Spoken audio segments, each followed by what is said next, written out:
ما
زلت في دفاتري قصيدة،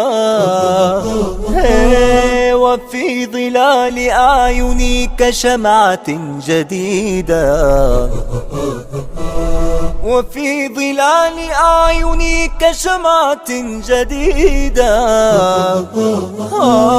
ما زلت مثل وردة الربيع وحيدة. إريتريا يا جارة البحر ويا منارة الجنوب، إريتريا يا درة البحر ويا منارة الجنوب. بسم الله الرحمن الرحيم. الحمد لله رب العالمين، والصلاة والسلام الأتمان الأكملان على نبينا محمد وعلى آله وصحبه أجمعين. مشاهدي الأكارم، السلام عليكم ورحمة الله وبركاته. أهلا وسهلا ومرحبا بكم في حلقة جديدة من برنامج قضايا إريتريا. نتناول اليوم قضية تربية الأبناء، وقبل ذلك تربية الأولاد عموما، ونعمة الأولاد التي يعطيها الله سبحانه وتعالى ويهبها للإنسان. قال الله تبارك وتعالى: لله ملك السماوات والأرض يخلق ما يشاء يهب لمن يشاء إناثا ويهب لمن يشاء الذكور أو يزوجهم ذكرانا وإناثا ويجعل من يشاء عقيما إنه عليم قدير. وهكذا صدر الله سبحانه وتعالى هذه النعمة بقوله يهب، فهي محض فضل من الله سبحانه وتعالى، ليس فيها أي ظهير أو متعاون أو أي منة من غير الله سبحانه وتعالى. وهو القائل تبارك وتعالى: أفرأيتم ما تمنون أأنتم تخلقونه أم نحن الخالقون. ومن هنا كان لزاما أن يشكر العبد الله تبارك وتعالى بهذه النعمة العظيمة، فجعل الله عز وجل على الغلام شاتين وعلى الجارية شاة واحدة يذبحها ولي الأمر شكرا لله تبارك وتعالى.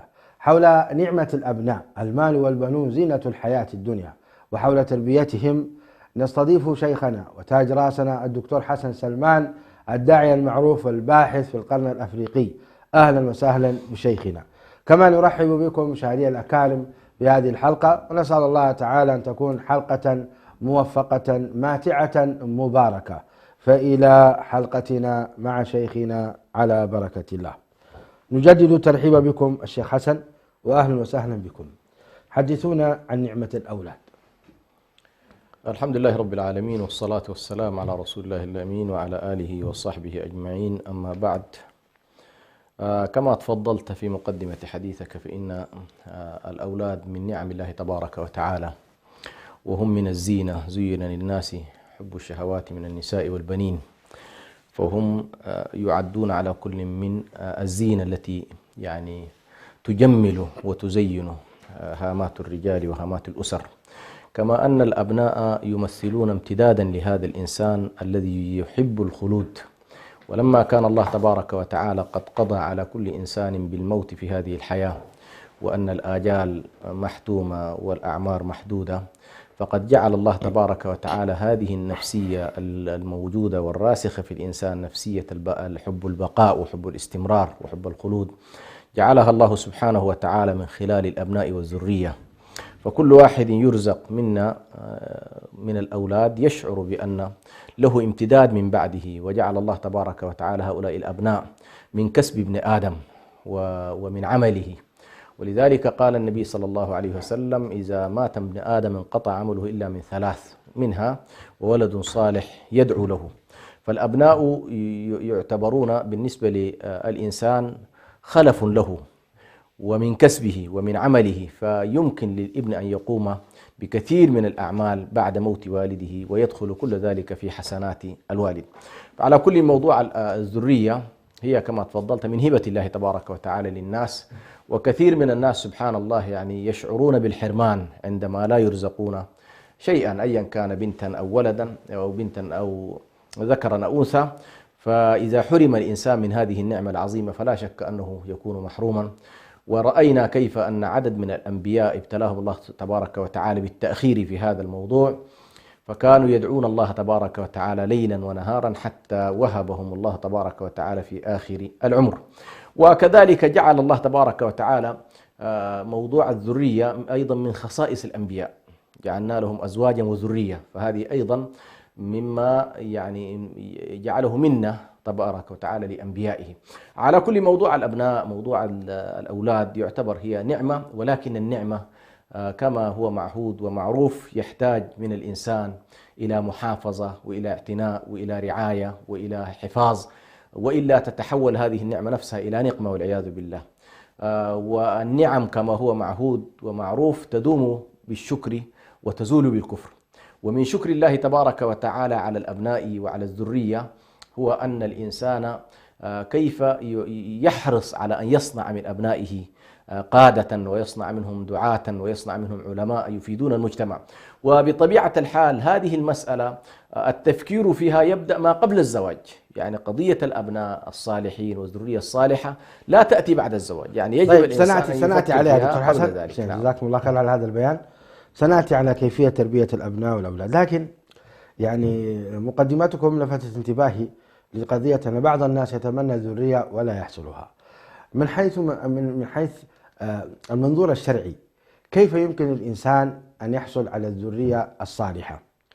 نجد كثيرا من الأسر، كثيرا من الزوجين يذهبان إلى المستشفيات وإلى المراكز الطبية والأبحاث، وخصوصا مراكز العقم، معالجة العقم، وربما سافرنا أو سافر إلى دول الطبية الكبرى كألمانيا وأمريكا وغيرها من الدول التي تختص بجانب العقم وإحيائه. هل هناك علاج إلهي في مجال إحياء الحيوانات المنوية؟ مثلا نجد أن الرجل ربما يقال له: ليس عندك السائل المنوي، ليس فيه أي شيء من الحيوانات المنوية.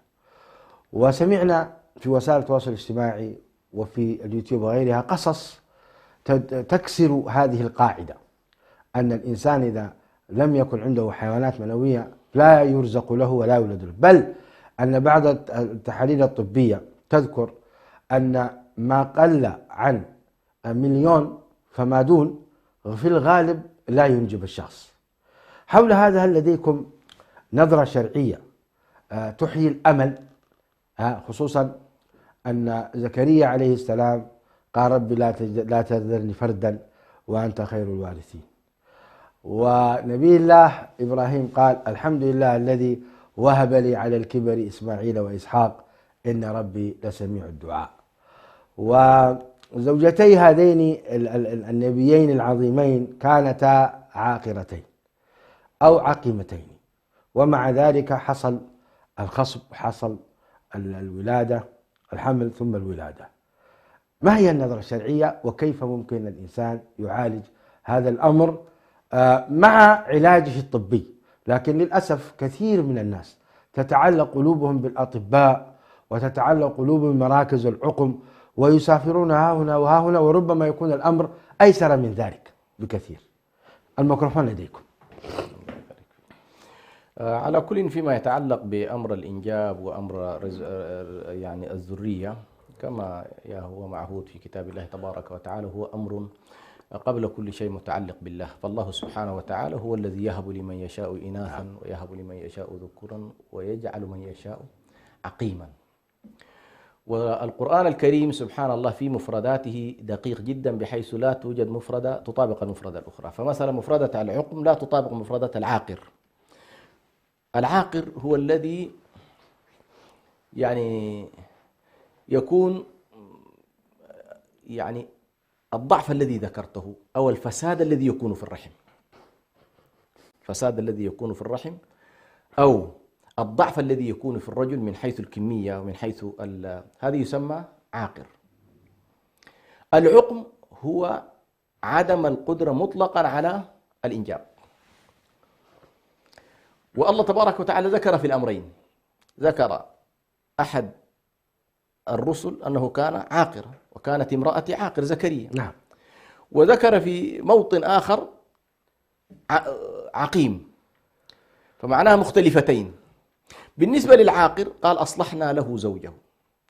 كيف كان الصلاح؟ هو صلاح الأرحام. هنا يمكن للطب أن يتدخل، هنا يمكن للطب أن يتدخل بالمعالجة وبالإصلاح الذي يمكن أن نسميه، هنا القرآن سماه أصلحنا له زوجه. تمام. موضوع العاقر قد تكون فيها صعوبة، موضوع العاقر قد تكون فيها صعوبة، لكن بالنسبة لله تبارك وتعالى هناك على سبيل الإعجاز، إنجاز التعبير، آية من آيات الله تبارك وتعالى عالج مشكلة العقم وعالج مشكلة أنها عاقر. النقطة الثالثة هنا الآن بالنسبة للنبيين، طبعا مشكلتهم عولجت من خلال على كلنا الإعجاز الذي يعني يقيمه الله والبينات التي يقيمها الله تبارك وتعالى لرسله. ولكن لو تلاحظ كلا الرجلين كانا مرتبطان بمسألة الدعاء المستمر. يا سلام. وسؤال الله تبارك وتعالى. مثلا زكريا كان قلق جدا في أنه والله يريد ابن، وكان سبحان الله رغبته في أن يرزقه الله ابنا ليحمل الرسالة، ما كان عنده قضية أخرى، كان يريد أن يحمل ابنه الرسالة ويواصل فيها. كذلك بالنسبة لإبراهيم عليه السلام كان يتطلع، وزوجته كانت تطلع، ولكن لما بشر زوجة إبراهيم قالت أألد وأنا عجوز وهذا بعلي شيخة. يعني تصورت بأن المسألة خلاص كما يقال الآن وصل السن اليأس. لكن المرأة إذا وصلت يعني نعم لا تتصور فوق 40 فوق 50 يصعب تتصور بأن وصلت أن سن اليأس يعني. لكن الإنسان حقيقة في مثل هذه الأمور يعني نحن نقول يمكن أن يسلك الدربين معا، لأنه أحيانا قد لا يكون في عقم ولا يكون في يعني أي شكل من أشكال الأمراض مثل أن تكون عاقرا، ومع ذلك الوضع طبيعي ولكن الأطباء يعجزون. هنا لا سبيل للإنسان إلا رب السماوات والأرض في أن يكثر الدعاء ويلجأ إلى الله، ويكون يعني واثقا من أن الله سبحانه وتعالى يمكن أن أو قادر على أن يرفع عنه هذه الحال التي هو فيها. فكما تفضلت ليست المشكلة في أنه نحن والله فقط نسعى خلف الأطباء وننسى الله تبارك وتعالى، لأن الوضع حتى وإن كان طبيعي لكن لا يتم الإنجاب. صحيح. فيبقى في النهاية الأمر من الله. صحيح. فأنت عليك مهمة. جزاك أيوه. الله خير شيخ حسن. نعم. قلت حتى لو كان الأمر طبيعي أحيانا يكون الزوجان طبيعيان. أيوه. نعم. نعم. أنا الآن وهذا يؤكد عليه. صحيح. هذا يؤكد أن المسألة مسألة هبة. نعم. مسألة ما كتبها لك حتى الآن. ما كتبها لك حتى الآن. فأنت أطرق الأبواب. نعم. من الأبواب قلت الدعاء. نعم. هل ممكن نحن نستفيد من قوله تعالى فقلت استغفروا ربكم إنه كان غفارا يرسل السماء عليكم مدرارا ويمددكم بأموال وبنين. نعم. هل الاستغفار ممكن يكون في يعني هذا؟ قضية هو على كل باب الدعاء اجعله بابا واسعا بشقيه، دعاء الذكر ودعاء المسألة. يعني طبعا لكن نصت هذه الآيات على هذا الموضوع. الاستغفار صحيح. كذلك أيضا لما قال الله تعالى وزكريا إذ نادى ربي لا تذرني فردا وأنت خير الوارثين فاستجبنا له وأصلحنا له زوجه إنهم كانوا يدعوننا رغبا ورهبا وكانوا لنا خاشعين. نعم. أحسنت. هل هنا الآن الدعاء ثابت؟ نعم. وهنا وزاد على الدعاء الاستغفار. ليس الاستغفار فقط بل الخشوع. نعم الخشوع. نعم. الآية إنهم كانوا يسابقون بالخيرات، أو فيها المسابقة بالخيرات. المسابقة بالخيرات، كانوا يسابقون بالخيرات رغبة ورهبة. أيوة. والخشوع. فهذه الأعمال هل لها أثر في هذا الموضوع؟ يعني لما يتسابق الزوجان في الخير وهما خاشعين لله ويكثرا من الاستغفار ويكثرا من الدعاء، لأن زكريا لما دخل على مريم قال لها أن لك هذا؟ قالت هو من عند الله، إن الله يرزق من يشاء بغير حساب. قال الله تعالى هنالك دعا زكريا ربه. هذه الأعمال كلها في تصور شيخ حسن، وأنت توافقني أنها كلها معينة على أن الإنسان يجد الذرية الصالحة. صحيح. على كل من طرق الباب فتح له. الإنسان عليه أن يطرق، وعليه أن يثق بأن الله سبحانه وتعالى. صحيح.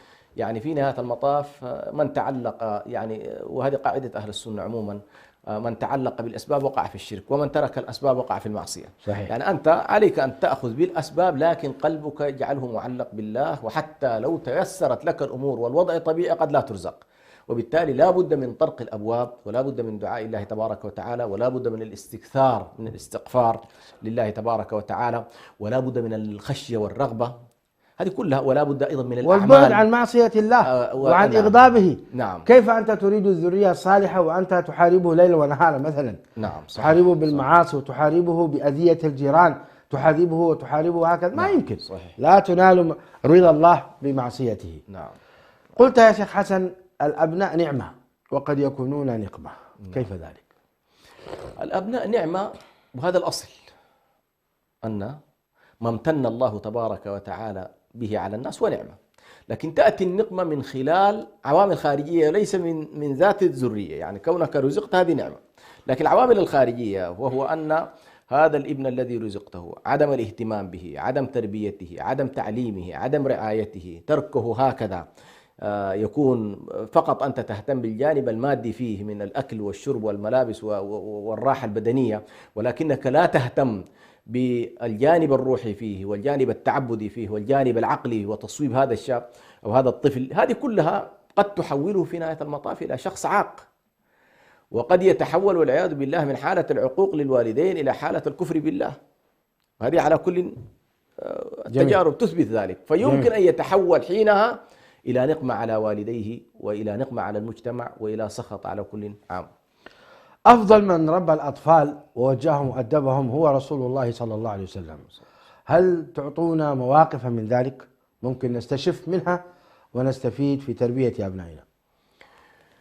على كل الرسول صلى الله عليه وسلم هو قدوة في كل باب، قدوة للآباء، قدوة للأمهات، قدوة للقيادات المجتمعية، قدوة في إدارة الدولة، قدوة حتى سبحان الله في تعامله عليه الصلاة والسلام مع الأطفال. فهو رغم عظمته عليه الصلاة والسلام وقدوته، وأنه سبحان الله مشغول بقضايا الأمة، مشغول بالرسالة، مشغول بخبر السماء، مشغول بالجهاد، كل ذلك، لكن ما كان ذلك يشغله سبحان الله عن تربية أو عن ملاطفة الصغار. فهو ذاهب مثلا إلى المسجد يجد أطفال، تجد يداعبهم ويلاطفهم ويقبلهم ويمسح على رؤوسهم ويرمي لهم من الكلمات التي تعبر عن حبه عليه الصلاة والسلام لهم، كما كان مثلا أخ أنس أبو عمير، يعني أنس بن مالك أخيه لأمه، كان يداعب ويلاعب طير من الطيور، فالنبي صلى الله عليه وسلم قال مقولته المشهورة: يا أبا عمير ما فعل النقير. فكان النبي صلى الله عليه وسلم يحرص على زرع البسمة وزرع الحب وزرع إرادة الخير بالنسبة للأطفال. أيضا تلاحظ النبي صلى الله عليه، هذه طبعا مسألة مهمة جدا، قضية أنه قبل أن تقدم على التربية يجب أن تكون جاذبا. يعني ما يمكن طفل يسمع منك وأنت أصلا نافر منه، وأنت عابس في وجهه، وأنت تتعامل معه بالطرد وتتعامل معه بالاستعلاء ولا تقدره. يعني نلاحظ النبي صلى الله عليه وسلم، حقيقة وقفت على جملة من الأحاديث لاحظت فيها يعني قيمة التقدير بالنسبة للأطفال. يا سلام. يعني أعطيك مثال، هذا أبو عمير يلعب طفل ويحكي الكلام أنس رضي الله عنه أنه وجده يلعب فداعبه، حتى تكلم العلماء بعد ذلك في هذا الحديث، يمكن أوصلوا إلى مئات الفوائد من فقط هذه العبارة من النبي صلى الله عليه وسلم. وجدت أيضا النبي صلى الله عليه وسلم في مجلس ويشرب مثلا حليبا، ثم عن يمينه طفل، وعن يساره كبار الصحابة الأشياخ. صحيح.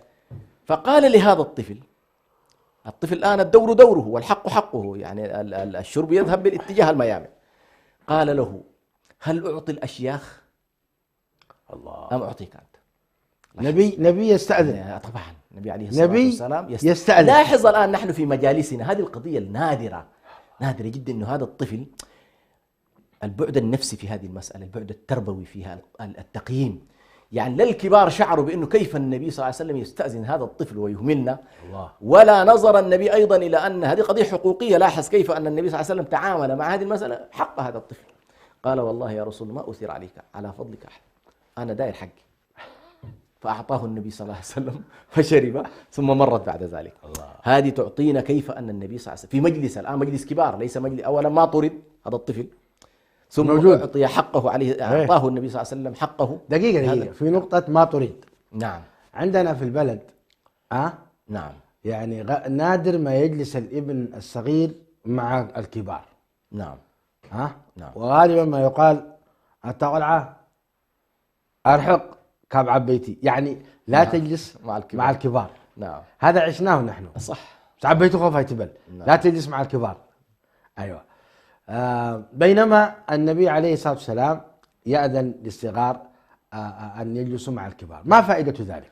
فائدة ذلك أولا سبحان الله، يعني تلاحظ أن النبي صلى الله عليه وسلم من خلال هذه العملية الآن ربى هذا الطفل وأعطاه قدره وأعطاه قيمته، وهذا الطفل سينظر بعد ذلك إلى المناقشات، وسيستمع إلى طريقة الردود، وسيستمع إلى طريقة التعامل، وسيأخذ الآداب ويتلقى. وفي نفس الوقت سبحان الله لما أنت تتركه مع الكبار يأخذ سلوكهم ويأخذ طريقة تفكيرهم لكن لما تتركه مع الأطفال زي ما يقول إذا من زامل الكبار صار عقله كبيرا.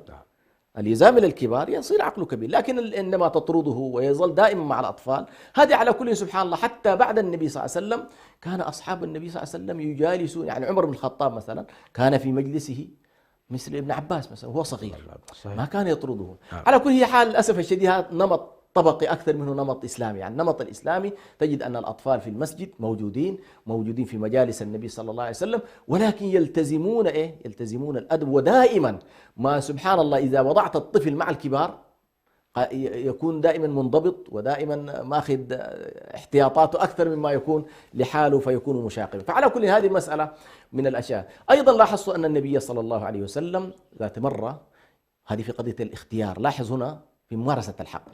يقول أبو هريرة رضي الله عنه: جاء رجل وامرأة يشتكيان ويتنازعان في ولد، فتقول المرأة: هذا ولدي يأتيني بالماء من بئر كذا، ويقول الأب: هذا ولدي ومن صلبي وأريده، يتنازعان. طبعا هذه الآن لاحظ نحن لو مشينا إلى القضاء طبعا فيها. فقال النبي صلى الله عليه وسلم: يا غلام هذا أبوك وهذه أمك فاختر أيهما شئت. لاحظ يعني ما أراد النبي صلى الله عليه وسلم أن يجعل مسألة أذهب لأبيك هي مسألة له، لا، اجعلها مسألة اختيار للطفل. الله. يعني هذه القضايا صراحة يعني تستوقف الإنسان كثيرا، كيف أن النبي صلى الله عليه وسلم يترك أمر. لأن هذا الطفل إذا أجبر قضائيا أو أجبر بالصلح أن يذهب في اتجاه دون آخر اليوم فيها من العجيب أن الأطفال أيضا يدركون أحاسيس آبائهم وأمهاتهم. نعم. اليوم أسأل ابني: من تحب؟ هل تحب أمك أو أباك؟ فقال: كليهما. هم أذكياء ما في كلام. أذكياء. كليهما. نكرر. نعم. ويكرر الجواب. نعم. لا يريد أن يعني يفاضل. فعلى كل إن هذه أيضا مما وجدته في موضوع التربية أو الوصايا النبوية، كيف أن النبي صلى الله عليه وسلم كان يهتم بأمر الأطفال، ما هو موجود في عمر بن أبي سلمة. قال: كنت يعني في بيت النبي صلى الله عليه وسلم وكان تحت رعايته، فكانت يده تعبث في الصحن كله، مرة يأخذ من اليمين مرة يأخذ من الشمال. فقال: يا غلام سم الله وكل بيمينك وكل مما يليك. يا سلام.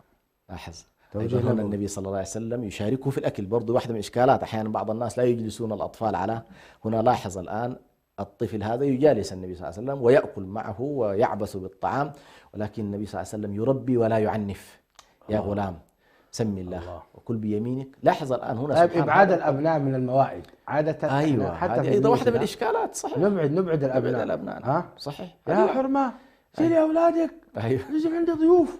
صحيح. بينما سبحان الله هذه لحظات تربية، هذه لحظات أيوة. تربية، لحظات غرس الحب فيهم. لا. كيف أن النبي صلى الله عليه وسلم الآن اغتنم هذه اللحظة واستفدنا من هذا 3 فوائد.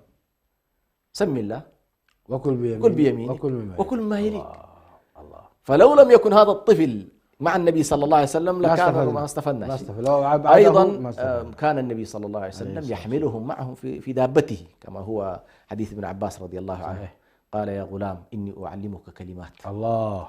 إني أعلمك كلمات. هذا الحديث عظيم. أيوة. احفظ الله يحفظك، احفظ الله تجده تجاهك، إذا سألت فاسأل الله، وإذا استعنت فاستعن بالله، واعلم أن الأمة لو اجتمعت على أن ينفعوك بشيء لا ينفعوك إلا بشيء قد كتبه الله لك، وإذا اجتمعت الأمة على أن يضروك بشيء لا يضروك إلا بشيء قد كتبه الله عليك، رفعت الأقلام وجفت الصحف. وفي روايات أخرى على كل، واعلم أن النصر مع الصبر وإلى آخر الحديث. فنلاحظ أن النبي صلى الله عليه وسلم في كل هذه الوصايا كان النبي عليه الصلاة والسلام حريصا على أن يكون الأبناء معه والأطفال معه، ويغتنم عليه الصلاة والسلام، لأنه كما قال صلى الله عليه وسلم إنما بعثت معلما. فالنبي صلى الله عليه وسلم يعلم الأطفال كما يعلم الكبار. نفس القضية التي يقولها للكبار يقولها كذلك للأطفال وللصغار. ولاحظنا كيف أن الحسن والحسين رضي الله عنهما يأتيان إلى النبي وهو يصلي ويركبان على ظهره ويطيل السجود عليه الصلاة والسلام، ثم والأمر طبيعي، يعني لا تقوم الدنيا ولا تقعد كما يقال، يعني والمسجد يضج. لا، يعني هذه القضية لا نفوتها يا شيخ حسن. نعم. سنعود عليها بعد الفاصل. مشاهدينا الأكارم، كنا في حديث ماتع مع الشيخ حسن حول تربية الأبناء. فاصل ونعود إليكم، وابقوا معنا، هناك الكثير من الحديث. إريتريا يا درة البحر ويا منارة الجنوب.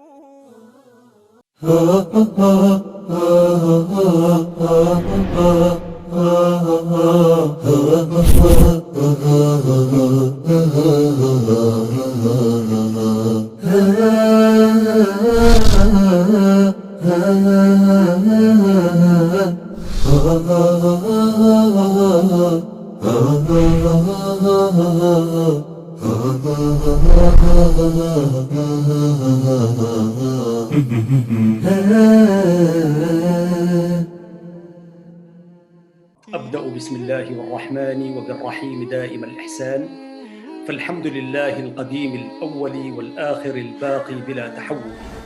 أكرم بقوم أكرموا القرآن وهبوا له الأرواح والأبدان. وكما قال الشاعر: الحي حي من حياة لسانه، فإذا أبيد من اللسان أبيد.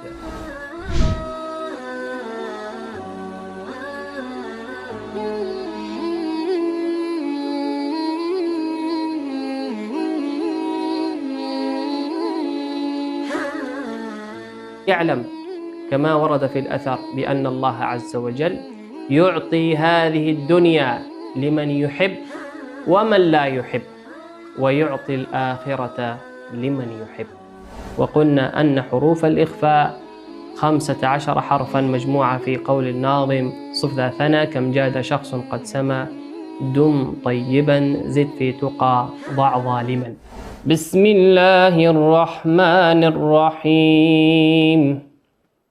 قل أوحي إلي أنه استمع نفر من الجن فقالوا إنا سمعنا قرآنا عجبا. هو الأول والآخر والظاهر والباطن وهو بكل شيء عليم.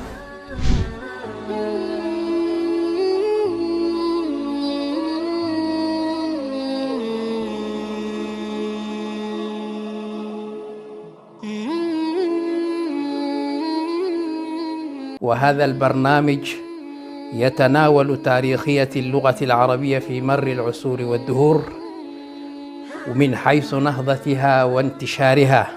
وكان العديد من جهابذة العربية من أصول غير عربية تنوعت بين الفارسية والرومية وصولا إلى بربر المغرب العربي. ستظل رابطة تؤلف بيننا فهي الرجاء لناطق بالضاد. أنا البحر في أحشائه الدر كامن، فهل سألوا الغواص عن صدفاتي؟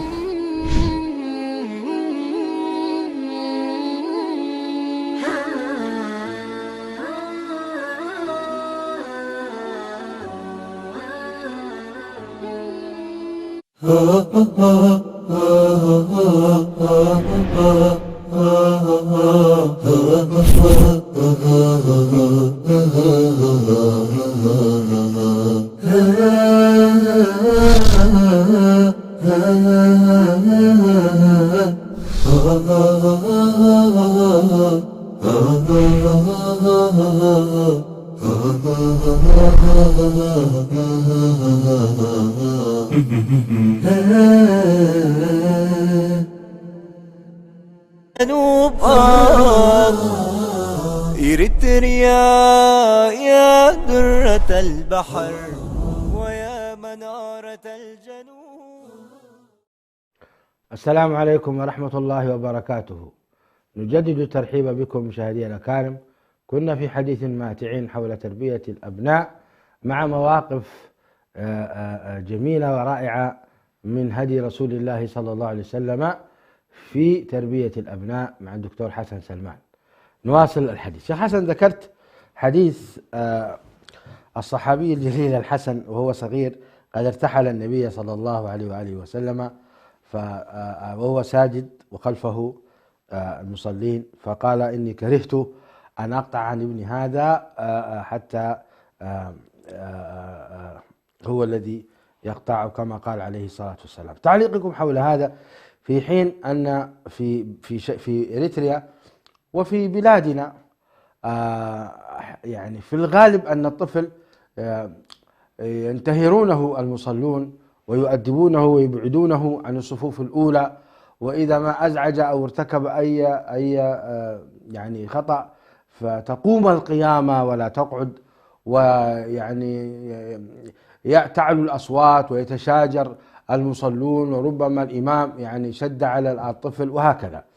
في حين هذا الموقف النبوي الكريم يحتاج تعليق كبير منكم الشيخ حسن وتوجيه. تفضل. بارك الله فيك. لاحظ الآن أنت النبي صلى الله عليه وسلم هو في أعظم شعيرة وهي شعيرة الصلاة، والنبي صلى الله عليه وسلم راحته فيها، راحته دوما يستريح النبي صلى الله عليه وسلم في الصلاة كما صحيح. قال أرحنا بها صحيح. يا بلال.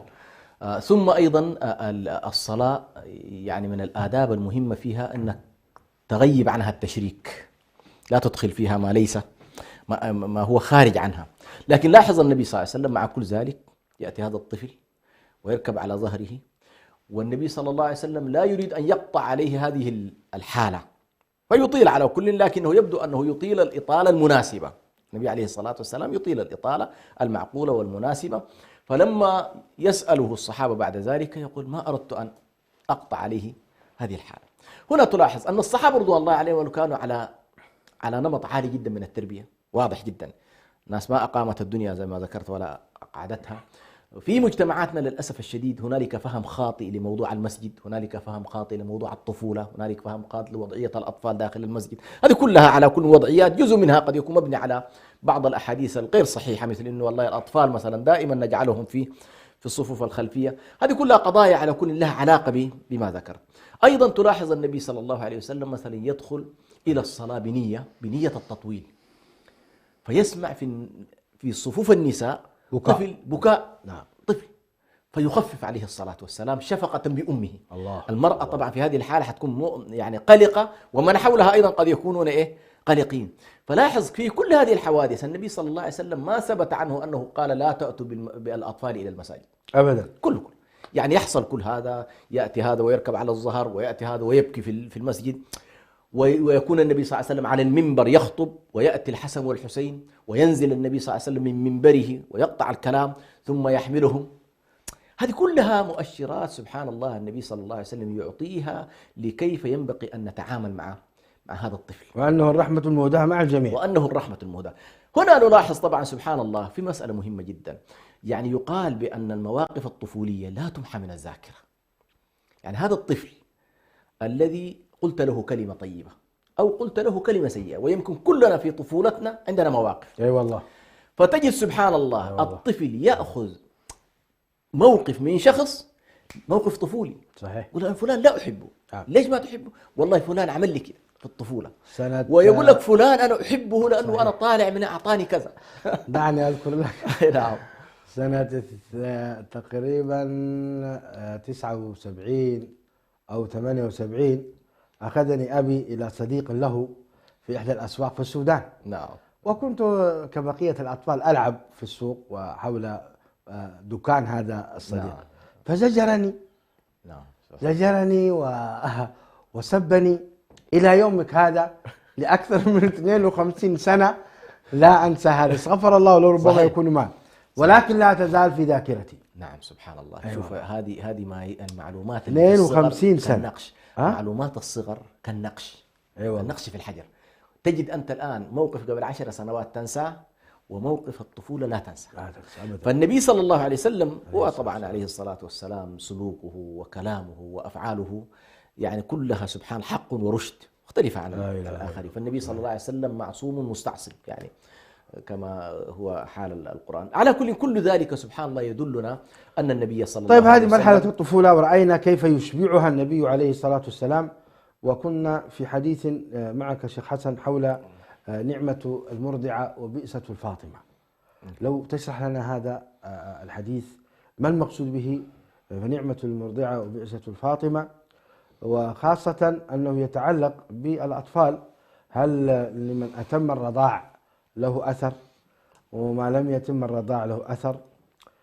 هل من لم يشبع في طفولته من المداعبة والحنان الكامل له أثر في التربية أو ليس له أثر، حتى نتجاوز مرحلة المراهقة ثم بعد ذلك مرحلة الشباب، وكيف أن النبي عليه الصلاة والسلام كان يعطيهم من القضايا التي لا تكون إلا للكبار، فلما كان يعطيهم النبي عليه الصلاة والسلام هذا المجال؟ نعم. أول بالنسبة سبحان الله يعني قضية الإشباع هذه مسألة الآن سبحان الله كثير من الدراسات علم النفس تثبت أشياء سبحان الله لها علاقة على كل بالنواحي التربوية في الطفولة وآثارها. فتجد الشخص الذي لم يشبع من المحبة والتقدير والاحترام وكذا تجده دائما تنعكس هذه في مراحل لاحقة. فمثلا هنا في هذا الحديث النبي صلى الله عليه وسلم لما تكلم عن الإمارة وحذر عنها وقال إنها خزي وندامة إلا من أخذها بحقها، ختم ذلك النبي صلى الله عليه وسلم بقوله فنعمة المرضعة وبئسة الفاطمة. ما الرابط؟ حقيقة في السابق نحن كنا نتصور بأن نعمة المرضعة كنا نربطها بالإمارة، يعني من هو فيها يتشبث بها ويرضعها، كنا نتصورها كده، ومن أراد أن ينزع منها فبئس حالة الفطام، لكن الأمر ما كذلك، ليس كذلك. هذه المقطوعة من الحديث سبحان الله الآن أثبتتها الدراسات النفسية. يقال أن المرأة التي تكمل الرضاعة في طفلها يصل مرحلة الإشباع فلا يحرص على الإمارة. قال فنعمة المرضعة، كأنما في شيء يمكن أن يقال فنعمة المرضعة التي أرضعت جنينها فلم يحرص على الإمارة سبحان الله، أو ولدها فلم يحرص، يزهد فيها هو شبعان. وبئسة الفاطمة التي فطمت الجنين قبل عامين، فصار سبحان الله هذا الفطام الذي حصل له تأثير نفسي وسيكولوجي في أنه بعد كده يشبعها بقضية حب السلطة. يعني كل الحكام هذول اللي جالسين على مقاعدهم ما رضعوا من أمهاتهم. على كل نحن من هذا المنبر حقيقة يعني ننصح الأمهات بأهمية إكمال العامين. سبحان الله، أي ضروري أن المرأة تكمل عامين، لأنه سبحان الله هذا الإكمال له على كل آثار نفسية. على والوالدات يرضعن أولادهن حولين كاملين لمن أراد أن يتم الرضاعة. فهذه إن شاء الله لها آثار على كل النفسية كبيرة جدا. وكذلك أيضا أثبت الآن الطب النفسي طبعا الرضاعة من ثدي المرأة، وليس الرضاعة من لا الرضاعات الصناعية هذه، من رضاعتها الخاصة، أبتاميل وغير أبتاميل جننون به. رضاعة الأم هذه المسألة مهمة جدا. النقطة الثانية أيضا سبحان الله، وهذه يمكن نأتيها في تربية البنات، البنت الذي تشبع من كلمات الحب ومفردات الحب داخل البيت، يعني تسمع كلمة الحب، تسمع كلمة التقدير، تسمع كلمة الاحترام، يقال هذه تخرج من بيتها متشبعة فلا تبحث عن هذا الموضوع. يا سلام. لاحظنا؟ لأنه هي ما شاء الله ماخذ حظها من هذه الكلمات هذه المفرد. الذي والأطفال كذلك، الطفل الذي لا يجد هذا التقدير ولا يجد هذا الاهتمام ولا تجده يبحث عنها خارج البيت. والخطورة في البنت تحديدا، خطورة في البنت وهي أنها تستفزها أقل كلمة من واتساب، شخص يتواصل معها كذا، فيعطيها كلمة لم تسمعها لا من الأب ولا من الأم ولا من الإخوان. فهذه أيضا من الأشياء المهمة جدا، قضية الإشباع في الطفولة تحديدا، لأنه سبحان الله هذه المراحل مراحل لها تأثيرها على المستوى النفسي وعلى المستوى الاجتماعي وعلى المستوى العقلي، ولها على كل تداعياتها آثارها المستقبلية. دكتور حسن، تقسيم ال الأولاد على الفئات العمرية هل له أصل في الشرع؟ وهل تعامل النبي عليه السلام مع كل فئة من فئات العمر بما يناسبها؟ ما قولكم في ذلك؟ على كل الأوصاف موجودة. الأوصاف يعني مرحلة المراهقة، مرحلة هي قد لا تسمى يعني في الشريعة، قد لا تسمى المراهقة، لكن مثلا عندنا مرحلة الرضاع، والوالدات يرضعن أولادهن. هذه المرحلة إلى أن يكمل العامين هي الطفل الرضيع. جميل. أكمل العامين دخلنا في الغلام، الطفولة، في مرحلة الطفولة. والطفولة نفسها تقسم إلى طفولة متقدمة وطفولة، لكن نحن خلينا نعتبرها هي مرحلة الطفولة، أو خلينا نسميها مرحلة الصبا. مرحلة الصبا، وهي غالبا المرحلة لماذا يقولون طيب الرجل طفل أمام زوجته؟ ما هذا المعنى؟ ما ندخلك في أشياء أخرى. على كل هو يحب الدلال ويحب الحنان ويحب الرأفة كما أن الطفل يحب ذلك من يعني على المرأة أن تقوم بهذا الدور طبيعي تجاه زوجها. نعم. فتراه كأنه طفلا لأنها هو السكن. حنان. نعم. ويقولون أن الرجل يغار من أطفاله. الرجل صحيح؟ طفل مع أمه وطفل مع زوجته. الله. الله. يعني سيظل مع أمه إلى أن تموت. هو طفل بالنسبة لها ولد. هو طفل. نعم. تقول لك يا ولد، صح؟ أنت عمرك 50 سنة يا ولد. كذلك مع امرأته يحب أيضا أن يكون بهذا الوضع يعني. وإن كان طبعا المسألة سبحان الله دائما يقال الأطفال خصم على الوالد إذا لم تكن الأمور تدار بشكل صحيح. فعلى كل نحن ندخل في مرحلة الصبا، ومرحلة الصبا يعني ممكن أن تستمر مع الإنسان، أو مرحلة الفتوة تستمر مع الإنسان إلى أن يدخل في ما يسمى الآن بمرحلة المراهقة أو موضوع البلوغ، فترة البلوغ. مرحلة البلوغ هذه تستمر مع الشخص إلى مرحلة الشباب. مرحلة الشباب تبدأ في بدايات العقد الثالث وتستمر معه إلى 40. ما بعد 40 ندخل في الكهولة والشيخوخة بعد ذلك. فنحن الآن على كل هذه المرحلة الله خلقكم من ضعف ثم جعل من بعد ضعف قوة ثم جعل من بعد قوة ضعفا وشيبا. هكذا قسم الله الفئات العمرية. نعم صحيح. فأنت الآن لو اعتبرت والله كل ما قبل البلوغ أدخلته في الطفولة. في الطفولة وهي مرحلة الضعف. مرحلة الضعف. هذه مرحلة مهمة للتربية. قبل أن يشتد عود. قبل أن يشتد عوده. عود الولد. نعم. سواء كان بنت أو لأنه تلاحظ بعد ذلك حتى إذا بلغ أشده واستوى. نعم. تجينا بعد كده خلاص بلغ أشده واستوى، دي مرحلة. ما تجي الآن تغير مفاهيمه، ما تجي الآن تغير عقوله، ما تجي الآن هذه سبحان الله الآن تثبت الدراسات بأن أفضل مراحل ترسيخ القيم هي في المرحلة الأولى، الطفولة، مرحلة الطفولة. يا سلام. يعني سبحان الله لو أحسن الناس، أحسن المربون وأحسنت على كل الأسر مرحلة الطفولة قبل أن يدخل في البلوغ، ودعني أقول أكثر دقة يقال ما قبل 7 سنوات، هذه كل الأصول والقيم التي تريد ترسخها في الطفل في هذه الفترة. بالعكس الناس الآن الأسر تعارض علينا يا شيخ حسن. لا. إذا قلنا يا جماعة حجبوا بنتكم وهي طفلة، علموها الحجاب، تقول لك الأم يا أخي خليها.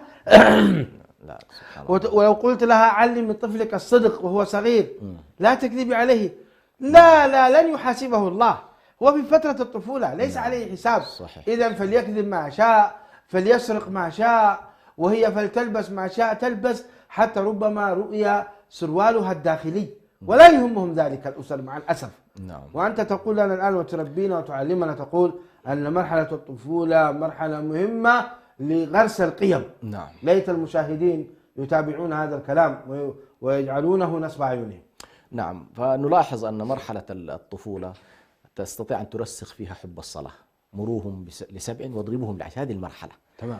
الأمر فيها. لاحظ لما أنت تأمره بالصلاة معناها علمت سلفنا الوضوء في ما قبل 7. وهذه كانت سبحان الله الصحابة هكذا الوضع. ثم مرحلة أن تعلمه الصدق فيها، تعلمه عدم الخيانة، تعلمه الوفاء، تعلمه بر الوالدين. في هذه الفترة تعلمه كل ما ينبغي أن يكون وكل ما لا ينبغي أن يكون في هذه الفترة. يقال إذا ترسخت القيم هذه في المرحلة هذه يصعب بعد ذلك أن تتحول. يا سلام. يصعب بعد ذلك أن تتحول إلا أن تكون يعني أمور كبيرة. لكن هذه المرحلة للأسف الشديد لما أهملنا نحن هذه المرحلة وجعلناها مرحلة غير مسؤولة أو مرحلة دعه يعني الطفل يفعل ما يشاء، تحصل بعد ذلك الانحرافات ويصعب بعد ذلك أن لأنه أبواه وتأتي الأسر تشتكي بعد ذلك. نعم. والله بنتي فعلت كذا وابني وقع في كذا، ماذا علي أن أفعل؟ يعني بعض الأسر يا شيخ حسن مع الأسف تجد أن الأم مثلا يعني مربية في غير بيتها مع الأسف، لها دورات ولها يعني مساهمات ومشاركات وكذا، وفي بيتها ليس لها أي دور في التربية إلا ما كان من طبخ وأكل وسندويشتات وإلى آخره، ويبقى على هذا. أما في التعليم والتوجيه والصبر على الأبناء والدعاء تجد مقصرا. ما نصيحتكم لهذه الأم التي تقصر في بيتها في زوجها وفي أبنائها وتظهر بأنها حافظة لكتاب الله وتقيم الدورات وتعلم التجويد وتعلم المحاضرات والندوات وهي في بيتها فاشلة؟ على كل هذه إشكالية كبيرة جدا للأسف الشديد. والإنسان الأولوية والنجاح الحقيقي هو في بيتها، أن تنجح في بيتها، تنجح في أولادها، تنجح في تربية أبنائها، تنجح في أنها تخرج أبناء صالحين. هذا النجاح الحقيقي الذي سيكون إن شاء الله يحسب لها، وما زاد على ذلك فهو من باب النوافل لها. لكن دعني أقول نحن أيضا هنا محتاجين حقيقة في هذا الواقع المعقد، واقع المتشابك اللي كثير من الأسف الشديد كثير من البنات تنقصهن التربية في داخل البيوت، والأم ليست لها تلك الخبرة التي تورثها لبنتها. على كل يبدو أننا بحاجة إلى ما يعرف الآن بنظام التأهيل ما قبل الزواج، وأخذ شهادة، وألا يتم والله هذا التزويج إلا لمن كان يملك شهادة تملك شهادة تأهيل.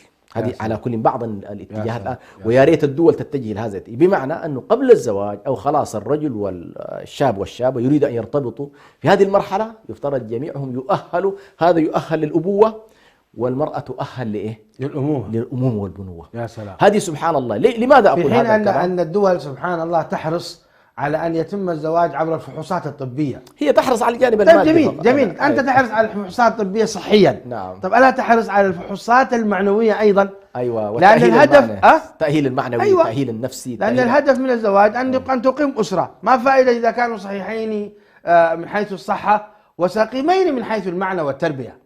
ما كيف سنبني أسر؟ والآن سبحان الله طبعا هنا ننبه إلى أن علم النفس سبحان الله تطور بشكل كبير جدا، ومع أن أصوله سبحان الله لو أننا أخذنا بهدي النبي صلى الله عليه وسلم وهدي الكتاب وهدي كيف تعامل النبي في بيته، وربما رأينا سبحان الله بعض الدعاة يمكن عملوا ما شاء الله حلقات طويلة جدا بس في بيت النبوة. وهنالك بعض الإخوة تعامل مثلا بس من خلال نموذج عائشة رضي الله عنها، كيف لأن هي كانت تزوجها النبي وهي صغيرة، ولكن هذا النموذج سبحان الله كيف أن النبي صلى الله عليه وسلم جعله نموذج ناجح. وهنا طبعا نشير إلى هذا النجاح العظيم جدا بالنسبة للنبي صلى الله عليه وسلم. احنا طبعا بالنسبة للبنات سنفرد لهن إن شاء الله حلقة خاصة. نعم. لكن الكلام الآن في تربية الأبناء وداخل فيه البنات من حيث نعم. هنا أنا أشير الآن إلى التأهيل، أشير إلى موضوع التأهيل. للأسف الشديد ينقصنا من جانب التأهيل، تنقصنا عملية التربية قبل الذهاب إلى الأم. لابد أن تورث خبراتها لبنتها، والأب يورث خبراته لولده حتى يذهبوا. النقطة الثالثة فيما يتعلق أيضا بعد الزواج، من فاتها مسألة التأهيل قبل الزواج عليها أيضا أن تعمل على القراءة والاطلاع والمشاركة في دورات والمشاركة في استماع إلى اليوم ما شاء الله ربنا يسر الفيديوهات هذه بشكل كبير جدا. كيف تربي أبنائك، لو دخلت على فيديو من الفيديوهات كيف تربي بشكل صحي الطفل، كيف تربي، كيف تتعامل مع المراهق، ستجد ما شاء الله كم هائل جدا من الأساليب التي يمكن أن تستفيد منها. أيضا هذه نحن نطالب على كلنا الأسر بأنهم في هذه الفترة أيضا لابد من الالتفات إلى تأهيل النفس حتى تستطيع أن تتعامل بشكل علمي مع مرحلة الطفولة وكيفية التعامل معها. للأسف الشديد بعض الناس ينقصهم التعامل حتى المادي، الطفل نفسه كيفية التعامل المادي معه، دعك من الجانب النفسي والجانب الآخر. فعلى كل نحن مطالبين في هذه المرحلة أن تتأهل الأسر لهذا الموضوع حتى يكون إن شاء الله الأطفال يقومون بشكل سوي. أخيرا شيخ حسن، ما هي نظرتكم في تربية شعبنا، يعني تربية آبائنا وأمهاتنا للأطفال وللأبناء ولنا جميعا؟ يعني شعبنا الإريتري شعب في الحقيقة يعني مربى، وشعب فيه من الآداب السامية ما لم نراها حقيقة، ما لم نرها في غيره من الدول. فمثلا الأب ذا السن الكبير يؤدب أي طفل في الشارع، وتجد أن الطفل يستمع لتربية هذا الرجل الكبير والشيخ الكبير وكأنما هو والده وأبوه. يعني تعليق، لا نريد أن نغلق الحلقة قبل أن نعلق على هذه الآداب السامية التي رأيناها حقيقة في بلادنا ورأيناها في آبائنا وأمهاتنا. أحسنت. أول والله يا أخي كلام جميل. يعني طبعا المجتمعات المحافظة ونحن منهم، المجتمعات المحافظة، المجتمع الضيق، المجتمع المحدود، المجتمع ممتد عبر الأقارب، يعني أنت غالبا تكون في قرية فيها العم وفيها الخال وفيها الخالة، وحتى الجيران نفسهم ليسوا بعيدين من هذا فهذا المجتمع الممتد هو مجتمع يتناقل ثقافة، هذه مساعدة بشكل كبير في التربية. يعني حتى لو الطفل ما أخذ منك، يأخذ من العم، يأخذ من الخال، يأخذ من الجار، يأخذ من المعلم، يأخذ من بتاعة المسجد، حتى في الشارع وهو ماشي كما تفضلت ليست هنالك مشكلة. يعني بل معيب على الرجل أن يرى طفل يخطئ ولا يحاول أن يصححه. صحيح. فكان سبحان الله مهمة التربية مهمة المجتمع كله. وفي نفس الوقت أيضا هذا الذي يصحح ويربي لا يتعامل بمنطق الانتقام. دي هي اللي بتخلي أصلا المجتمع كله متسامح ويرى، لأنه ما يتعامل بالانتقام ويشعر بأنه والله هو يصححه من منطق الحرص. فأبوه ما يجد عليك في نفسه. لماذا؟ لأنك أنت ما آذيته ولا ضربته، لكن وجهته وأخذته بيده وكذا وصوبته. فهذه على كل أول هذا المجتمع سبحان الله، المجتمعات المحافظة ونحن منهم تورث هذا النوع بشكل جماعي. أيضا تعزز فكرة يعني والله الحديث ماتع والحلقة انتهت، لكن دعني شيخ حسن، نحن تربينا في حلقات التحفيظ. نعم. كان آباؤنا وأمهاتنا يقولون للمدرس خذ اللحم واترك العظم. نعم. خذ اللحم واترك، يعني اضرب كما تشاء. نعم. ولا تخدش ولا تكسر العظم. لا تكسر العظم. نعم. وهنا الآن نجد نظرية أن الضرب ممنوع في المدارس. فانظروا في تلك الفترة بهذا التوجيه أن للمدرس كان له مكانة عالية. هو تعزيز مكانته أكثر من قضية أنه يضرب. هو التعزيز أيوة تعزيز المكانة عبارة أنك اليوم أصبح المدرس يضرب. أيوة. يأتون الأولاد ويجتمعون إليه ويضربونه. نعم. وليس له أي مقام. نعم. ويقول لك لا تضرب، ويأتيك المتفلسفون يقولون لا تضربوا، ممنوع الضرب في المدارس. ماذا أنتجتم لنا أنتم؟ المدارس التي لا تضرب ولا تؤدي ماذا أنتجت لنا؟ نعم. مشاهدي الأكارم، انتهت الحلقة ولم نشبع من الحديث بعد. حياك الله. إن شاء الله نكمل في الأسبوع القادم. أسأل الله تعالى أن ينفعنا بما سمعنا، وأن يوفقنا لكل خير، وأن يهدينا سبلنا، إنه ولي ذلك والقادر عليه. أستودعكم الله الذي لا تجب ودائعه. السلام عليكم ورحمة الله وبركاته. إريتريا يا جارة البحر ويا منارة الجنوب، إريتريا يا درة البحر ويا منارة الجنوب. من أجل